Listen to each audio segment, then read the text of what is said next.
नमस्कार, मैं चांदनी और आप देख रहे हैं अपना अररिया न्यूज़। अपना अररिया न्यूज़, एक नज़र हर खबर।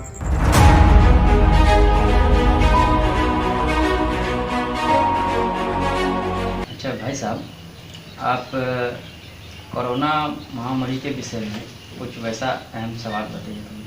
देखिए, कोरोना संकट सिर्फ हिंदुस्तान के लिए नहीं था, कोरोना संकट पूरे विश्व के लिए था। और मेरा मानना यह है कि ये हिंदुस्तान के सामने बड़ा चैलेंज था जब वो ये दुनिया के सामने एक नज़रिया रखते कि किसी भी एपिडेमिक को से निपटने के लिए हिंदुस्तान कितना सक्षम है।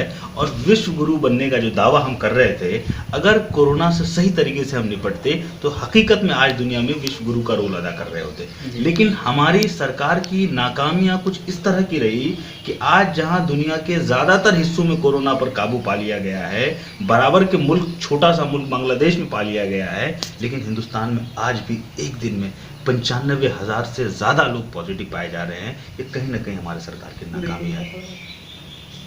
तो आप सुन रहे हैं कि इलेक्शन में भी आ रहे हैं, इसमें कुछ जनता को क्या संदेश देना चाहते हैं आप? कोरोना के मुतालिक जो इलेक्शन भी है, ये बड़ा जुड़ा हुआ मसला है। कुछ चीज़ें हम समझ नहीं पा रहे हैं कि इस मुल्क में क्यों ऐसी चीज़ें हो रही है। इब्तदाई दिनों में जब 100 से भी कम लोग पाए गए थे कोरोना के, उस वक्त मुल्क की सारी चीज़ों को बंद कर दिया गया। हमने अपनी इकोनॉमी को तबाह करने के रास्ते पे खड़ा कर दिया। हमने गरीब मजदूरों को मजबूर कर दिया कि वो पैदल हजार किलोमीटर चले, और इन चीज़ों की वजह से हज़ारों लोगों की जानें गई, करोड़ों लोगों की, 12 करोड़ से ज़्यादा नौजवानों की नौकरियां चली गई। इकोनॉमी हमारी जीडीपी घट के श्रिंक होकर -24 हो गई है। ऐसी सूरत में जब कोरोना का इतना बड़ा कहर हमारे मुल्क के हर हिस्से को परेशान किया, लेकिन इस कोरोना काल में बिहार जैसे गरीब इलाके में जहां बाढ़ की स्थिति बनी हुई है, 11 से ज़्यादा डिस्ट्रिक्ट आज भी बाढ़ से मुतासिर हैं, वहाँ पर आप इलेक्शन कराने की जल्दी कर रहे हैं। हज़ारों लोगों की जानों को कुर्बान करना चाहते हैं। एक दिन में 1500 से ज़्यादा सिर्फ बिहार में पॉजिटिव केस आ रहे हैं। इन पे रोकथाम के लिए सरकार के पास कोई इंफ्रास्ट्रक्चर नहीं है, कोई ऐसी कोरोना वॉरियर्स जो हमारे फ्रंट लाइन पे हमारे पुलिस के भाई लड़ रहे हैं, जिन्होंने अपनी ज़िंदगी को दाव पे लगा रखा है हमारे और आपके लिए जी। उन लोगों के लिए कोई इंफ्रास्ट्रक्चर नहीं है। ऐसे हालत में तमाम टीचर, तमाम गवर्नमेंट एम्प्लॉयज़ को आप इलेक्शन मशीनरी में इस्तेमाल करना चाहेंगे। इनमें से 20%, 10% लोगों को भी अगर कोरोना हो जाता है, इसकी जिम्मेदारी कौन लेगा? इनके फैमिलीज़ की देखभाल कौन करेगा?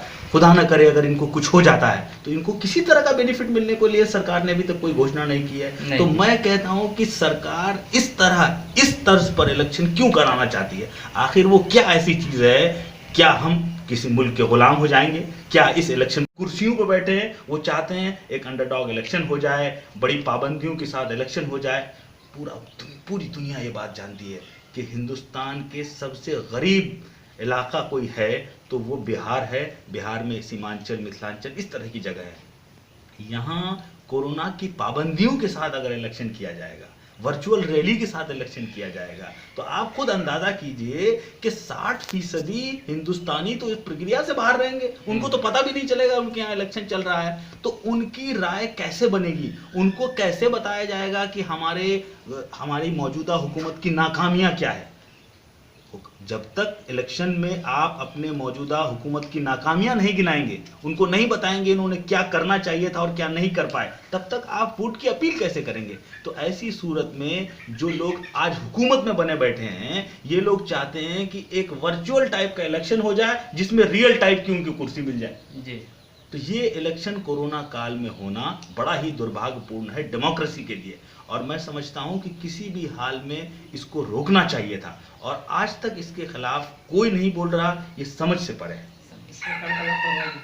आप अपना परिचय दिए। हाँ, मेरा नाम अबू अफ़ान फारूकी है। मेरा घर कोचा धामन का एक गांव है, सोनथा पंचायत, उसमें पुनास गांव है।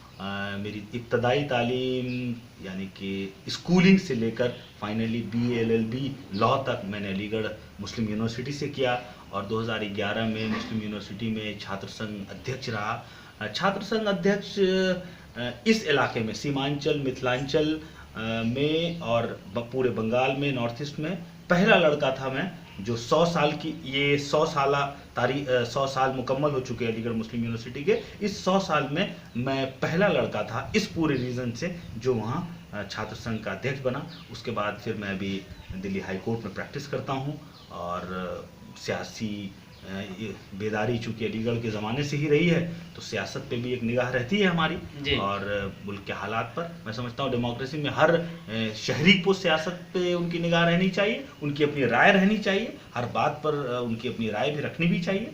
तो अभी मौजूदा हालात में मैं लॉकडाउन के ज़माने में घर आया था तो अभी तक मैं किशनगंज में ही हूँ, लेकिन दिल्ली में मेरी वकालत भी चल रही है। शुक्रिया।